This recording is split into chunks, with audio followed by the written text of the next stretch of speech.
Friends, आज हम लोग केमिकल इक्विलिब्रियम चैप्टर में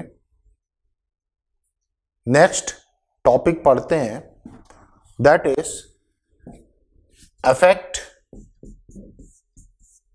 of external factors on equilibrium.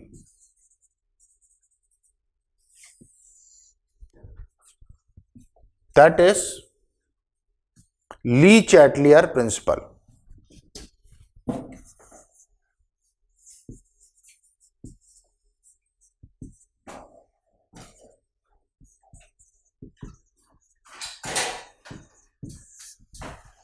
तो ये ली-चैटलियर प्रिंसिपल क्या है, इसको हम लोग समझते हैं कि जब भी हमारा इक्विलिब्रियम स्टैब्लिश होता है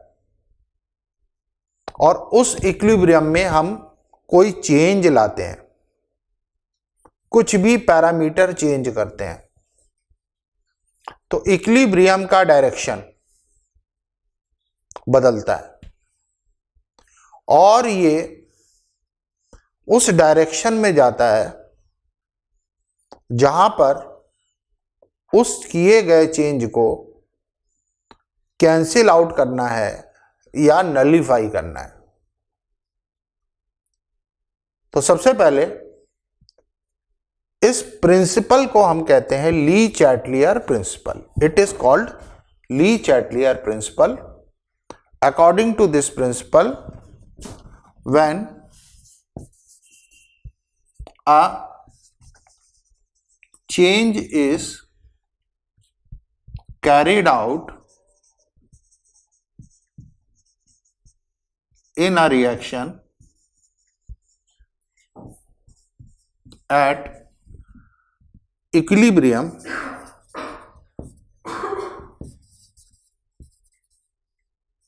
then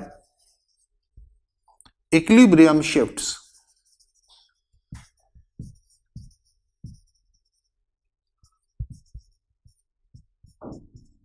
in a direction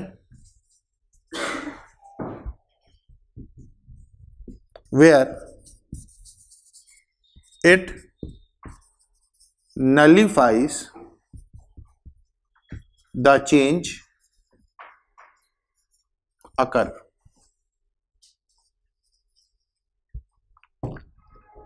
मतलब हम इक्विलिब्रियम पर जब कोई चेंज लाते हैं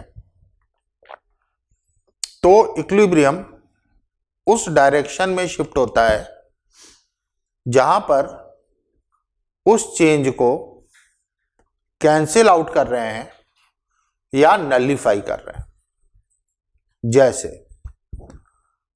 हम इक्विलिब्रियम पर रिएक्टेंट की कंसंट्रेशन इंक्रीज करते हैं, हम इक्विलिब्रियम पर रिएक्टेंट की कंसंट्रेशन इंक्रीज करते हैं तो रिएक्शन उस डायरेक्शन में प्रोसीड करेगा, इक्विलिब्रियम उस डायरेक्शन में प्रोसीड करेगा जिस डायरेक्शन में रिएक्टेंट की कंसंट्रेशन डिक्रीज हो रही है, जिस डायरेक्शन में रिएक्टेंट की कंसंट्रेशन डिक्रीज हो रही है।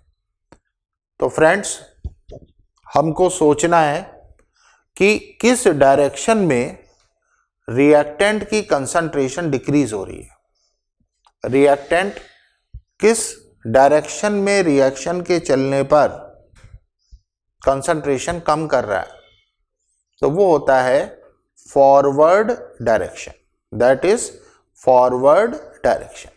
तो इसका मतलब है equilibrium will shift in forward direction to decrease the concentration of reactant, जिससे कि हमारे रिएक्टेंट की कंसंट्रेशन जो होगी वो डिक्रीज हो जाएगी, कम हो जाएगी। ऐसे ही अगर मान लीजिए मैं रिएक्टेंट का या रिएक्शन वेसल का, उस कंटेनर का जिसमें रिएक्शन हो रहा है, उस कंटेनर का मैं प्रेशर इंक्रीज कर दूं तो रिएक्शन किस डायरेक्शन में जाएगा? रिएक्शन उस डायरेक्शन में जाएगा जहां पर प्रेशर वापस कम हो रहा है। अब डिपेंड करता है कि फॉरवर्ड डायरेक्शन में प्रेशर कम हो रहा है कि रिवर्स डायरेक्शन में प्रेशर कम हो रहा है। तो इस तरह से हम ये ली चैटलियर प्रिंसिपल के एप्लीकेशन को देख सकते हैं। तो सबसे पहले हम इसके एप्लीकेशन को देखते हैं। Effect of concentration. हम किसी चीज की कंसंट्रेशन चेंज करते हैं, बढ़ाते हैं, कम करते हैं। तो ध्यान से देखो, हमारा जो रिएक्शन है वो रिएक्टेंट से प्रोडक्ट की तरफ चलता है। रिएक्टेंट से प्रोडक्ट की तरफ चलता है। लेफ्ट हैंड साइड में रिएक्टेंट होता है, राइट हैंड साइड में प्रोडक्ट होता है। तो हम यहां पे लिख सकते हैं रिएक्शन कोशेंट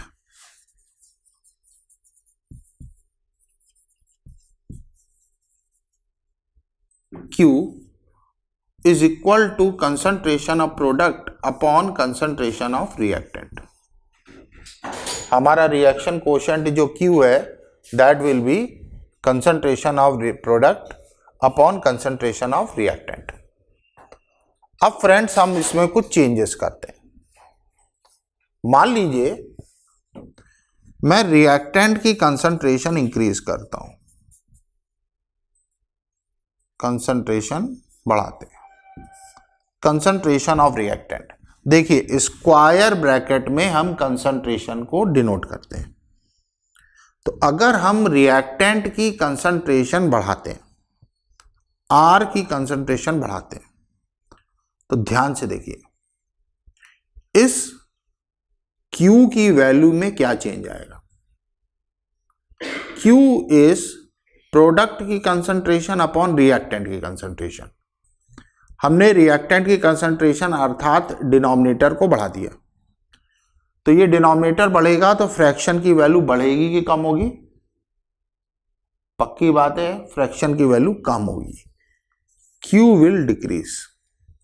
और हमको पता है रिएक्शन कोशेंट जब भी कम होता है, if Q is lesser than K, equilibrium constant K से रिएक्शन कोशेंट कम होता है, तो हमारा रिएक्शन फॉरवर्ड डायरेक्शन में जाता है। It will proceed in forward direction. और अगर हम मान लीजिए सेकंड केस में हम रिएक्टेंट की कंसंट्रेशन डिक्रीज कर रहे हैं, रिएक्टेंट की कंसंट्रेशन डिक्रीज कर रहे हैं, अब इस फ्रैक्शन का डिनोमिनेटर कम कर रहे हैं। तो किसी फ्रैक्शन के डिनोमिनेटर को अगर अपन कम करते हैं तो वो फ्रैक्शन बढ़ता है कि कम होता है? बिल्कुल सही सोच रहे हैं आप, फ्रैक्शन जो है वो बढ़ेगा। The value of Q, that is reaction quotient, will increase। और हमको पता है if Q is greater than K, then reaction proceeds in backward direction। हमारा रिएक्शन जो है वो बैकवर्ड डायरेक्शन में जाएगा। अगला केस लेते हैं, प्रोडक्ट की कंसंट्रेशन सोचते हैं कि अगर हम कंसंट्रेशन ऑफ प्रोडक्ट को इंक्रीज करते हैं, तो फ्रेंड्स ध्यान से देखिए, प्रोडक्ट न्यूमरेटर में लिखा है, न्यूमरेटर अगर हम बढ़ाते हैं, इंक्रीज करते हैं, तो फ्रैक्शन की वैल्यू बढ़ेगी कि कम होगी? डेफिनेटली बढ़ेगी, यानी Q विल इंक्रीज। और हमको पता है अगर रिएक्शन कोशेंट बड़ा है K से, इक्विलिब्रियम कांस्टेंट से, तो ये बैकवर्ड डायरेक्शन में जाएगा। बैकवर्ड मतलब जहां पर प्रोडक्ट की कंसंट्रेशन डिक्रीज हो रही है, उल्टा डायरेक्शन, रिवर्स डायरेक्शन। और अगर हम प्रोडक्ट की कंसंट्रेशन को डिक्रीज कर दें, कम कर दें, तो क्या होगा? तब हमारा रिएक्शन कोशेंट कम होगा। और अगर reaction quotient is lesser than equilibrium constant के, तो ये किस डायरेक्शन में जाएगा? ये जाएगा फॉरवर्ड डायरेक्शन में। It will proceed in forward direction. तो इस तरह से हमने इफेक्ट ऑफ कंसंट्रेशन को देखा। अब इसको एक रियल टाइम एग्जाम्पल में लेते हैं। मान लीजिए एक रिएक्शन हमें गिवन है। Reaction is C2H4 gas plus hydrogen gas reversible C2H6 gas. अब इसमें मैं अगर हाइड्रोजन की कंसंट्रेशन बढ़ाता हूं, कंसंट्रेशन ऑफ हाइड्रोजन बढ़ाते हैं। हाइड्रोजन क्या है? हाइड्रोजन है रिएक्टेंट। तो अब हम देखते हैं रिएक्टेंट की कंसंट्रेशन बढ़ाने पे क्या होता है। ये जाता है फॉरवर्ड डायरेक्शन में। तो मतलब this equilibrium will go in forward direction. Forward में जाएगा मतलब रिएक्टेंट से बनेगा प्रोडक्ट। तो जब ये फॉरवर्ड डायरेक्शन में जा रहा है तो C2H4 की कंसंट्रेशन पे क्या इफेक्ट पड़ेगा? ये फॉरवर्ड में जा रहा है तो C2H4 की कंसंट्रेशन डिक्रीज होगी और C2H6 की कंसंट्रेशन इंक्रीज होगी। अगर मैं हाइड्रोजन की कंसंट्रेशन को डिक्रीज कर दूं तब क्या होगा? इसकी कंसंट्रेशन डिक्रीज करेंगे मतलब रिएक्टेंट की कंसंट्रेशन डिक्रीज कर रहे हैं। डिक्रीज करेंगे तो Q बढ़ेगा, Q बढ़ेगा तो ये बैकवर्ड जाएगा, तो it will go in backward direction. और बैकवर्ड डायरेक्शन में आएगा तो क्या होगा? C2H4 की कंसंट्रेशन बढ़ेगी और C2H6 की कंसंट्रेशन कम होगी। तो this is how concentration affects on direction of the reaction. Now अगर मान लीजिए मैं प्रोडक्ट की कंसंट्रेशन दैट इज C2H6 की कंसंट्रेशन में बढ़ाता हूं, तो प्रोडक्ट की कंसंट्रेशन बढ़ने पे क्या होता है बच्चों? प्रोडक्ट की कंसंट्रेशन बढ़ने पर ये बैकवर्ड डायरेक्शन में आता है। किधर आता है? बैकवर्ड डायरेक्शन में, उल्टा direction. It will go in backward direction. और बैकवर्ड डायरेक्शन में अगर ये आएगा तो C2H4 की कंसंट्रेशन पे क्या इफेक्ट आएगा? C2H4 की कंसंट्रेशन बढ़ेगी और हाइड्रोजन की कंसंट्रेशन पे क्या फर्क आएगा? हाइड्रोजन की कंसंट्रेशन भी इंक्रीज होगी क्योंकि दोनों रिएक्टेंट बनेंगे। अब अगर मैं C2H6 की कंसंट्रेशन कम कर दूं, C2H6 यानी कि रिएक्टेंट प्रोडक्ट की कंसंट्रेशन कम कर दें, तो प्रोडक्ट की कंसंट्रेशन कम करने से Q कम होता है और Q कम होता है तो ये फॉरवर्ड डायरेक्शन में जाता है। तो equilibrium will proceed in forward direction. अब ये फॉरवर्ड डायरेक्शन में जा रहा है तो C2H4 की कंसंट्रेशन पे क्या इफेक्ट आएगा? C2H4 की कंसंट्रेशन विल इंक्रीज और हाइड्रोजन की कंसंट्रेशन पे क्या इफेक्ट आएगा? हाइड्रोजन की कंसंट्रेशन विल अगेन इंक्रीज। तो this is how it affects on equilibrium. ये एक एप्लीकेशन है कंसंट्रेशन चेंज करने पे क्या फर्क आते हैं इक्विलिब्रियम पर। अब अगली चीज देखते हैं कि मान लीजिए मैं किसी सॉलिड की कंसंट्रेशन बढ़ाता या कम करता हूं। कंसंट्रेशन ऑफ सॉलिड रिएक्टेंट और प्रोडक्ट इज चेंज्ड। तो हमारा कोई रिएक्टेंट या प्रोडक्ट ऐसा है जो कि सॉलिड स्टेट में है और सॉलिड स्टेट में हमारा रिएक्टेंट या प्रोडक्ट है और उसकी कंसंट्रेशन को हम चेंज करते हैं, बढ़ाते हैं या कम करते हैं, तो किस डायरेक्शन में इक्विलिब्रियम जाएगा? ये बहुत ही ट्रिकी क्वेश्चन है। हमें लगेगा कि रिएक्टेंट की कंसंट्रेशन बढ़ाएंगे तो ये फॉरवर्ड जाएगा और प्रोडक्ट की कंसंट्रेशन बढ़ाएंगे तो ये बैकवर्ड आएगा। मतलब सॉलिड अगर रिएक्टेंट है, इंक्रीज करोगे तो फॉरवर्ड, सॉलिड अगर प्रोडक्ट है, इंक्रीज करोगे तो बैकवर्ड। लेकिन ऐसा नहीं है। क्यों नहीं है ऐसा? क्योंकि सॉलिड का एक्टिव मास 1 होता है। सॉलिड का एक्टिव मास फ्रेंड्स 1 होता है, और चूंकि सॉलिड का एक्टिव मास 1 है, अब उसकी कंसंट्रेशन आप बढ़ाएं या कम करें, रिएक्शन कोशेंट पर कोई फर्क नहीं पड़ता है। रिएक्शन कोशेंट पर कोई फर्क नहीं पड़ता है। और जब रिएक्शन कोशेंट पे कोई फर्क नहीं पड़ेगा, ना तो वो बढ़ेगा ना वो कम होगा, तो इसका मतलब है it will not affect on the direction of the reaction. Reaction के डायरेक्शन पर कोई फर्क नहीं पड़ेगा। तो मतलब concentration of solid reactant or product is changed, then no effect on reaction quotient Q। Q पर कोई फर्क नहीं पड़ेगा।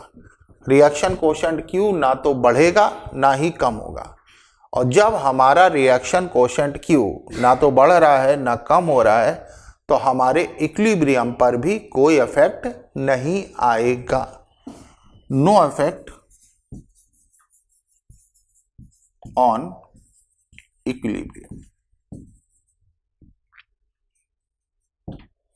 तो हमारे इक्विलिब्रियम पर कोई फर्क नहीं आएगा। तो मान लीजिए कोई एक रिएक्शन है, रिएक्शन इज लाइक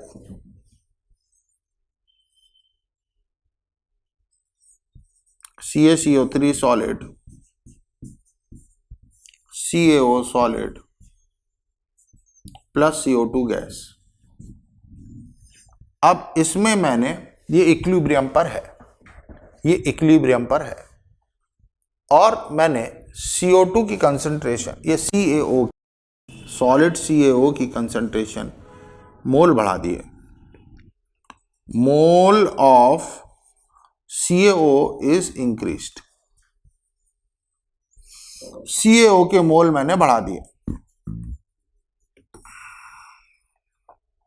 तो अगर CaO के मोल बढ़ा रहे हो, अब दिख रहा है ये प्रोडक्ट है, लेकिन दूसरी चीज है ये सॉलिड है, तो सॉलिड का एक्टिव मास 1 होता है, और एक्टिव मास सॉलिड का 1 होता है। इसका मतलब ये है कि अगर अपन इसके मोल बढ़ाएंगे या कम करें, reaction quotient will not get affected. हमारा जो रिएक्शन कोशेंट Q है वो नहीं बदलेगा। Q will not affected. और रिएक्शन कोशेंट अगर Q नहीं बदलेगा तो हमारा रिएक्शन इक्विलिब्रियम पर रिटेन करेगा। हमारा रिएक्शन इक्विलिब्रियम पर रिटेन करेगा। मतलब ना तो फॉरवर्ड में जाएगा ना ही बैकवर्ड में जाएगा। Retain equilibrium.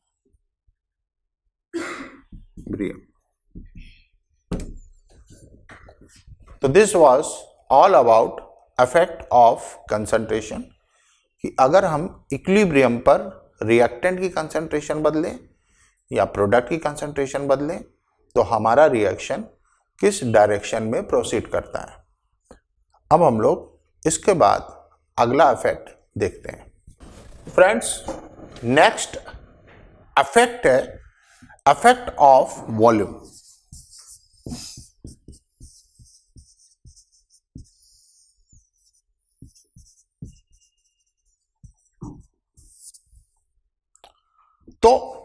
मान लीजिए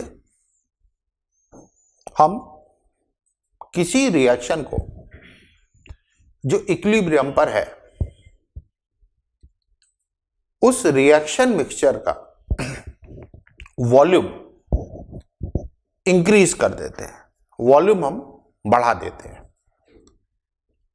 तो रिएक्शन किस डायरेक्शन में प्रोसीड करेगा?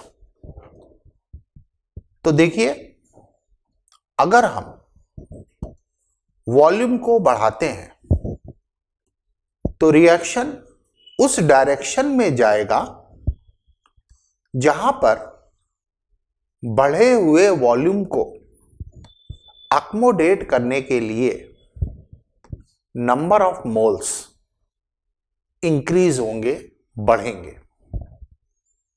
मतलब जिस डायरेक्शन में नंबर ऑफ मोल बढ़ रहे होंगे गैस के, उस डायरेक्शन में हमारा इक्विलिब्रियम प्रोसीड करेगा। इसको ऐसे लिख सकते हैं, if volume of reaction increases, then reaction proceeds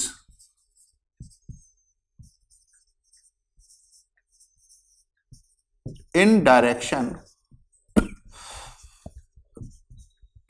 where number of mole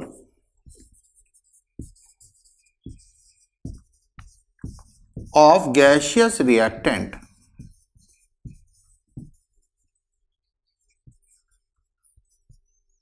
increases.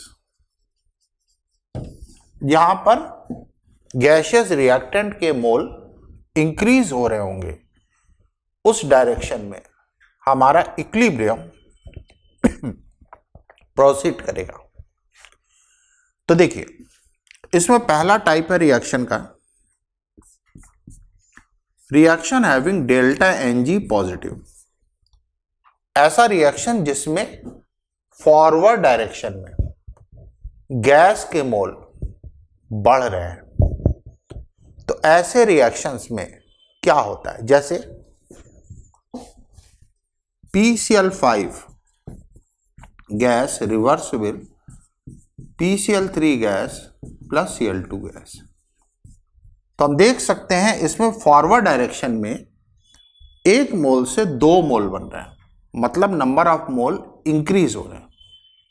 तो अगर हम ऐसे रिएक्शन में वॉल्यूम बढ़ाते हैं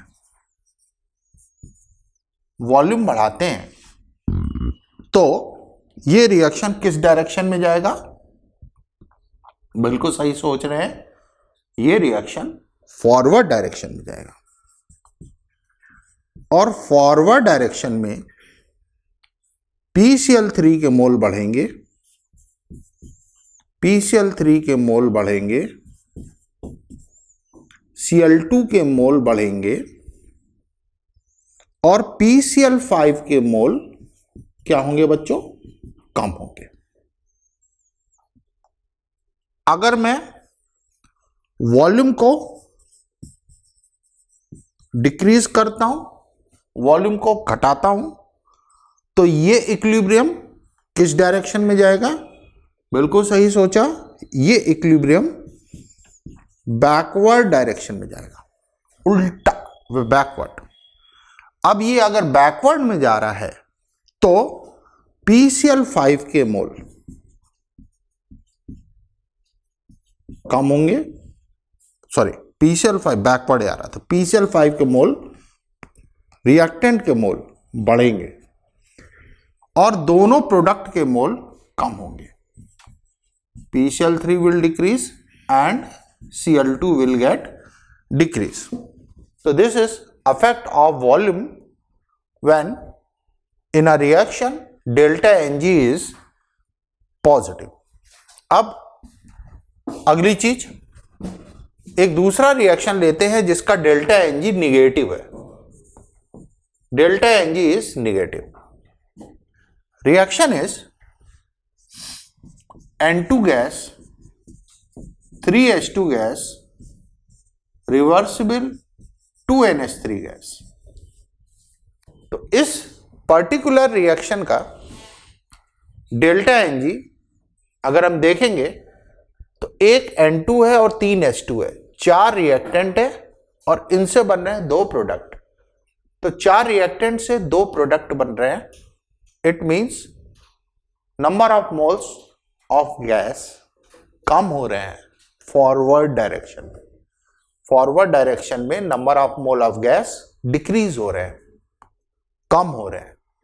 और ऐसे ही रिएक्शंस को हम डेल्टा Ng निगेटिव का टाइप का रिएक्शन कहते हैं ना। अब इस रिएक्शन में हम बोले कि अगर वॉल्यूम बढ़ाएं, तो वॉल्यूम अगर अपन बढ़ाते हैं तो ये इक्विलिब्रियम किस डायरेक्शन में जाएगा?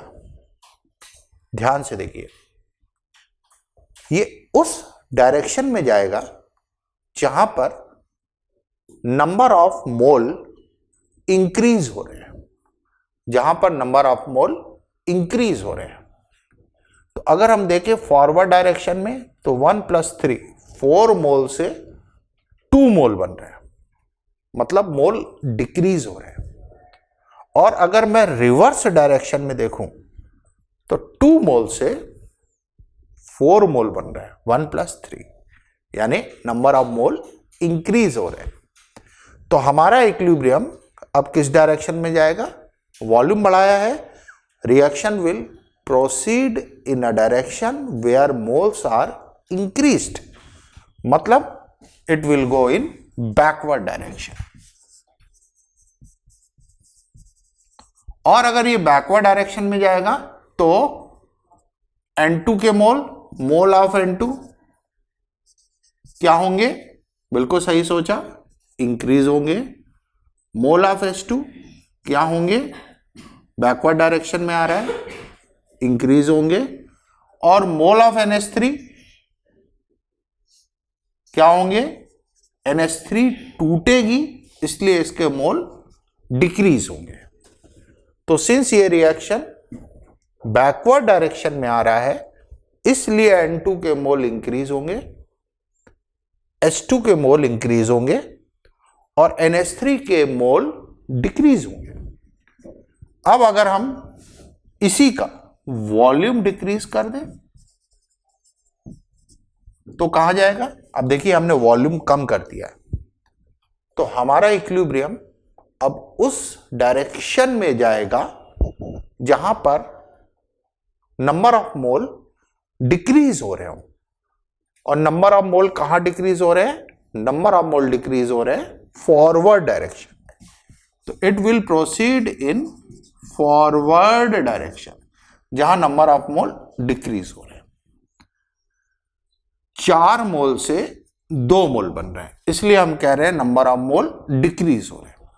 तो अब N2 के मोल क्या होंगे? मोल ऑफ फॉरवर्ड डायरेक्शन में कम होंगे। मोल ऑफ H2 भी फाइनल फॉरवर्ड डायरेक्शन में कम होगा। और NH3 के मोल फॉरवर्ड डायरेक्शन में इंक्रीज होंगे।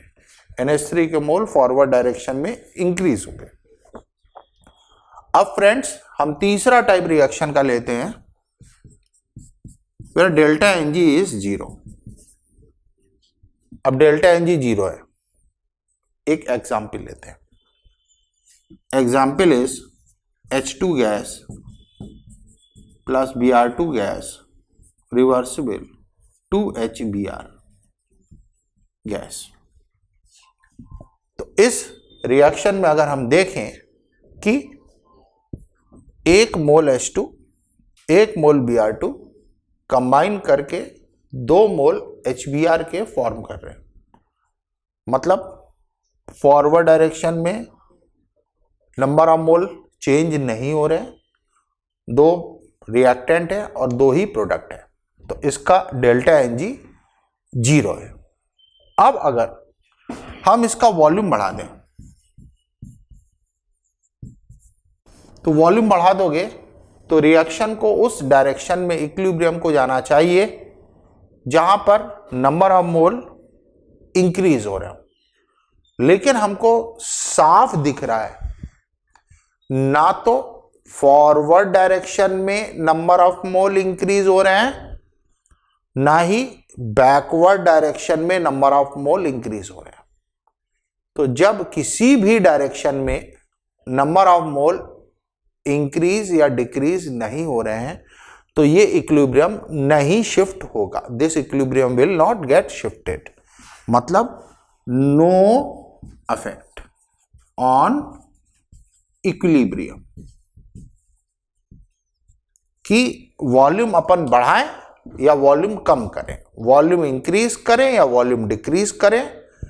डेल्टा एन जी अगर जीरो है तो रिएक्शन के इक्विलिब्रियम पर कोई अफेक्ट नहीं आएगा। फ्रेंड्स, अब आते हैं इसके प्रॉब्लम सेक्शन पर।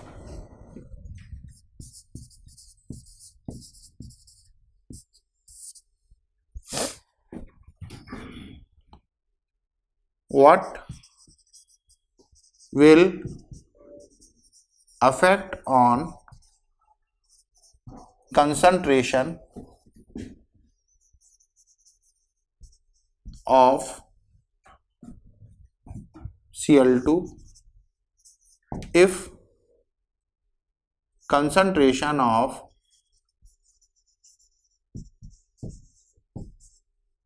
COCl2 is decreased।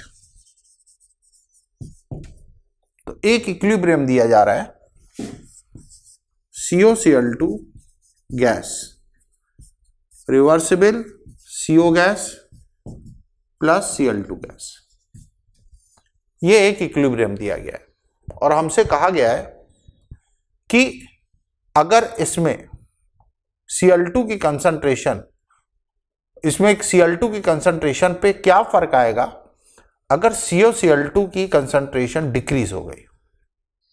अगर COCl2 यानी कि रिएक्टेंट की कंसंट्रेशन डिक्रीज हो गई तो इस प्रोडक्ट की कंसंट्रेशन पे क्या फर्क आएगा। तो फ्रेंड्स, अगर COCl2 की कंसंट्रेशन डिक्रीज होती है, कंसंट्रेशन ऑफ COCl2 कम होती है, तो ये रिएक्शन किस डायरेक्शन में जाएगा। बिल्कुल सही सोचा, ये रिएक्शन बैकवर्ड डायरेक्शन में जाएगा। और बैकवर्ड डायरेक्शन में जाएगा तो Cl2 की कंसंट्रेशन पे क्या इफेक्ट आएगा। बैकवर्ड में जाएगा तो Cl2 की कंसंट्रेशन डिक्रीज होगी, Cl2 की कंसंट्रेशन डिक्रीज होगी। नेक्स्ट प्रॉब्लम है, when NaNO3 is heated in a closed vessel, oxygen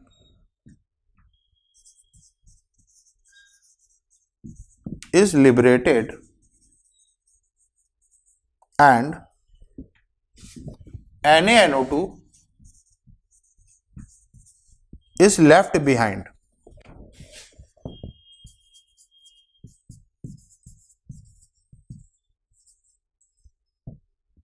At equilibrium,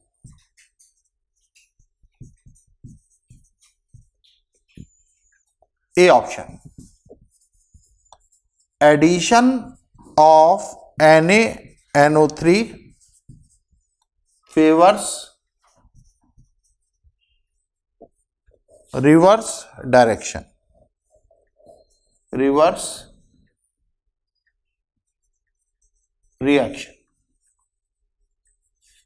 B option is addition of NaNO2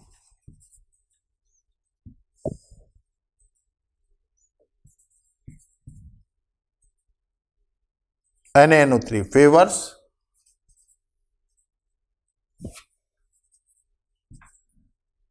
forward reaction. अगला है एडिशन ऑफ